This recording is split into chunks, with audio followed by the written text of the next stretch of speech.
Hey, what's happening YouTube? What's going on, guys? It's the eBay Top Dog here, and in today's video, we're going to be talking e-commerce 101. We're going to be talking about how to get more views on my eBay listings, or I should say your eBay listings.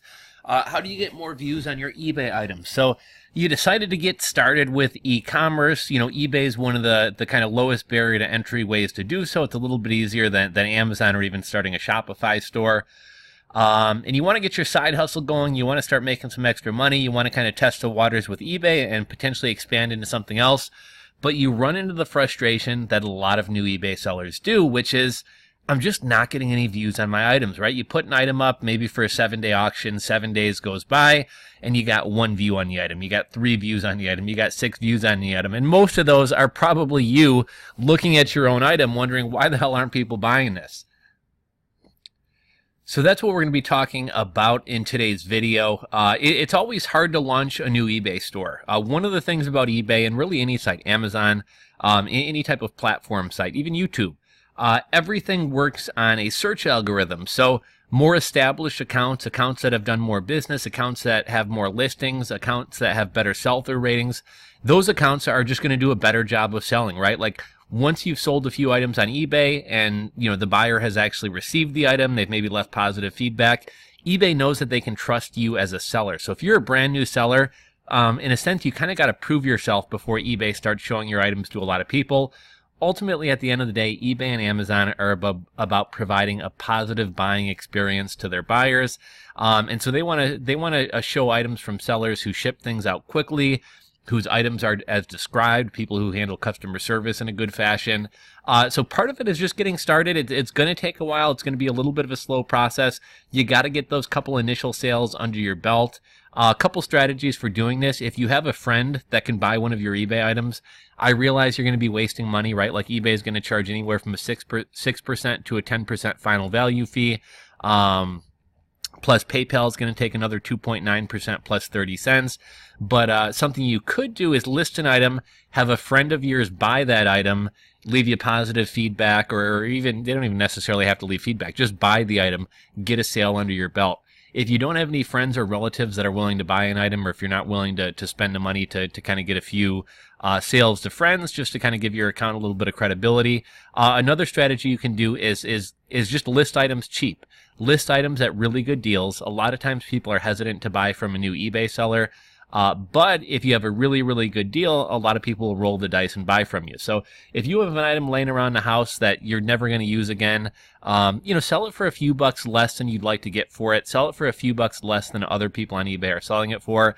That should be a way to get you an easy sale. Another strategy I've recommended in the past, and this isn't quite as lucrative as it used to be, but there are deal sites for Amazon sellers. So Amazon sellers will give products away either for free or at a heavily discounted price to do the same thing that you're trying to do, right? To kind of boost up their accounts. So 2 sites that come to mind right off the top of my head are Vipon.com and Snagshout.com. Now, you can get some eBay items for free. The amount of free stuff is kind of dwindling. Not very many people do free anymore, whereas a couple years ago, you could get a ton of great stuff for free. But a lot of people do heavily discounted items, so 50% off, 60% off, 70% off, you know, even as much as 80 or 90% off. Buy some of these items off Vipon or Snagshout. It doesn't cost anything to set up a Vipon or a Snagshout account. And if you have Amazon Prime, you'll get free shipping on the item. So you might be able to get a $30 item for $3 or $6. You might be able to get a $10 item for 99 cents or $1.99. Start buying some of these items and then resell these items on eBay. Hopefully you'll make a couple bucks. You know, you're getting the item at a steep discount as it is, so hopefully you make a couple bucks. But at the very least, you'll be selling it for cheaper than Amazon. So if somebody finds your listing on eBay, compares the price to Amazon, you're going to be selling it for substantially cheaper than that Amazon seller. It's likely going to be a good deal because, again, you got the item either free or very cheaply. So that's kind of another strategy that I've used in the past for boosting accounts. Part of it just comes down to early on, you're going to work for cheap. I had one eBay account that ultimately towards the end, we wound up getting shut down by, not by eBay, but PayPal would no longer allow us to sell the type of item we were selling. It was a legal item, but, you know, PayPal has certain rules about what can sell and not be sold. And so PayPal eventually stopped letting us use PayPal for their services. And once you're not allowed to use PayPal, you're pretty much done on eBay because, even though you can get a merchant processor, and moving forward, eBay has the new processor Adyen. At this time, they didn't have that. I tried doing merchant processing for a while. People just expect to pay with PayPal on eBay, so it just wasn't worth doing after that. But I had 94% of the sales in my category. We were doing on our best month probably $260,000 a month on eBay, easily $30,000 to $60,000 a week in sales. We really dominated the category, but it started off with me shipping items for 50 cents profit per item, $1 profit per item, $1.50 profit per item. And if you actually calculated in the cost of shipping supplies and my time, I was probably actually losing money. But eventually, because I was playing the long-term game, that actually wound up working out. Other reasons why your eBay items may not be getting, and that's kind of one thing I wanted to touch on is just as a new eBay account, it's going to take some time, right? You're not going to get as many views. So part of it is just kind of being patient. There are some things that you can do, some strategies like I just mentioned to try to speed up the process a little bit. But part of it is just going to be time and kind of aging the account and getting some sales under your belt and getting some feedback. Assuming you've at least got a couple of feedback, you've sold a few items on eBay, your views are still really slow, a couple of things could be at play. Number one, you're pricing your item too high. You're not competitive price-wise. Check your price, check other accounts and other items that are selling. You can pull a search on eBay and actually see what items have sold for. There's kind of a filter section where you can see items that have actually sold. Now, if you see people selling items for $20 and you have yours listed for $18 and you're not selling, even though you're cheaper, take a look at their feedback score. I'm guessing maybe you have a feedback score of 5 and the other guy's got a feedback score of 500 or 5,000 or even 50,000.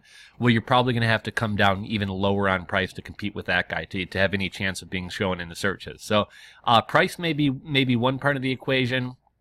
Another reason your stuff may not be selling on eBay, there may just not be a demand for it. There's certain items that you sell, and literally as soon as you list it, within a few minutes, you're going to start getting offers. So a while back, I sold a Canon RX100 digital camera. It's a really popular digital camera. I was getting offers within a few minutes of having it listed. One of the things I did to kind of, launch my eBay account years ago was a buddy of mine worked for a university. He used to get, they used to have a lot of just kind of like junk and free stuff from vendors. And he would sometimes get me some of this stuff. And I remember at one point he sold me these little Apple remotes. I think they were remotes for an iPod or something like that. And I think they sold for anywhere from $9.95 to $19.95. I bought them off him for $1.50 a piece. And I think I had 30 of them or 50 of them. I wound up selling those. They were in demand. I was only selling them for $3.99, $4.99, maybe $6.99, well under what I could have got for them. But my goal wasn't to make money. My goal, more than anything, was just to kind of get some listings under my belt. And I did wind up making a little bit of money in the process. But really, my goal was just to kind of spike my account with a good number of sales, get some good feedback going and things like that. And it worked just as intended. I got some listings under my belt, got some sales under my belt, got some feedback, and from then on, things just kind of started picking up. But, make sure you're selling some items that are in demand. Some items, like I said, you're going to start getting offers and getting interest as soon as it goes online. Other items, it may sit on eBay for 3 weeks, 4 weeks, 5 weeks before you get your first offer. So, demand is definitely another part of the equation. Another thing, kind of the next aspect of this is photos. I'm going to talk about photos first, but also your title. So when people are searching through eBay, they really only have 2 things to judge you on, right? Like they're searching for a lacrosse stick, or a pair of headphones or whatever else. And, they have thousands of results in front of them, and they're scrolling down either on their phone or the computer, and they're seeing little thumbnails of your product. So the only thing they really have to judge you on is a little thumbnail of a photo, as well as whatever you put in your title. That's all they're seeing until they actually go into your listing. So make sure your photos are up close, not a lot of white space, not a lot of blank space, not a lot of busyness. A clear, crisp photo of your item as close up as possible, at least for the headline picture. Or the thumbnail picture. That's what people are going to see, and you want that photo as crisp and visible and easy to see as possible. And then another thing to keep in mind is eBay can't read photos, right? So when it comes to somebody searching for headphones, how do they know what listings to show? Well, eBay can't read what a photo is, right? Computers and algorithms, they can't tell what a photo is. So one other tip, name your photos what the item is. If I was selling this Canon RX100, I know this sounds silly, but it does have an effect on eBay. Don't just name if you take a picture with your digital camera, of a digital camera, or really any item, it's going to come out as a random file, right? Like RFX0208521. eBay can't tell anything from that type of photo. So name your photo what the item is. So in the case of this camera that I was selling, I named the photo Canon-RX-100-digital-camera. I normally try to keep my file names kind of dashed like you would like a web domain. But really, I mean, that's not really that important. But just name the photo. If you're selling a hat, name the file Baltimore Ravens hat. Name the photo, what the file is. They'll give you, it's not magic, but it will give you a little boost in search ranking. The only other thing eBay can really read is the title and the description. Make sure you have a good title. Try to put in a lot of keywords. If I'm selling a Baltimore Ravens hat, I'm not just going to put in Baltimore Ravens hat. What other things might somebody searching for a Baltimore Ravens hat be searching for? Purple Baltimore Ravens hat. Purple Baltimore Ravens hat snapback. Or is it a fitted hat? Purple Baltimore Ravens fitted hat, size 6 7/8. Try to think, if you were a buyer trying to find the item that you're selling, what type of terms would you be searching for? Maybe NFL, memorabilia, sports, hat, cap. And don't just say the word hat. What other words might somebody else, to you it's a hat. To me, it might be a baseball cap. It might be a baseball hat. Snapback. Think about other words that people would use to describe the item you're selling. A screwdriver is a screwdriver, but it's also a tool. Is it a Phillips head or is it a flathead? Be as descriptive as possible. One other thing I see a lot of people doing is wasting space. So if filler words like the and if, this particular baseball hat, right? This particular, nobody's ever going to be searching for those words. So don't use words like that in your title. You're just wasting real estate. There's a limited amount of title that you have to work with.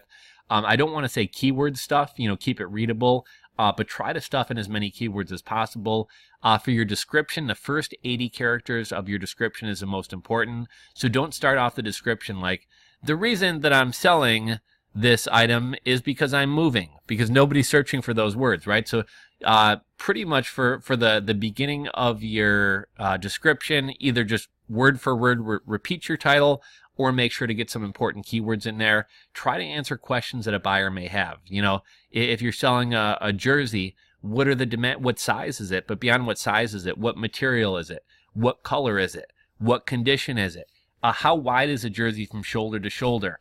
How long are the sleeves? How long is the torso of it? Anticipate whatever questions somebody might ask who's thinking about buying it, and try to answer those questions in your description. It'll be better for buyers. Buyers will be more likely to buy your item. It'll be less legwork for you because you can anticipate a lot of these questions up front, and you're not going to have to answer the same question for 10 different people. And it also just kind of, for SEO purposes, the more you have in the description, the more eBay has to try to figure out, okay, what size is this jersey? Who would want to buy this jersey? So these are all things that can get you more views on your eBay items and your eBay listings. It's been said that the more people that are watching your eBay item, the more, it kind of gives you a boost in the search algorithm. So if you have any friends with eBay accounts, ask them to watch your items. There's actually Fiverr gigs where you can pay people $5 to have like 50 or 100 or 150 different eBay accounts, probably bot accounts, but where you can have a bunch of eBay accounts watch your item, and that theoretically gives you a little boost in search. So these are all kind of reasons why you might not be showing up high and getting a lot of views on your eBay items.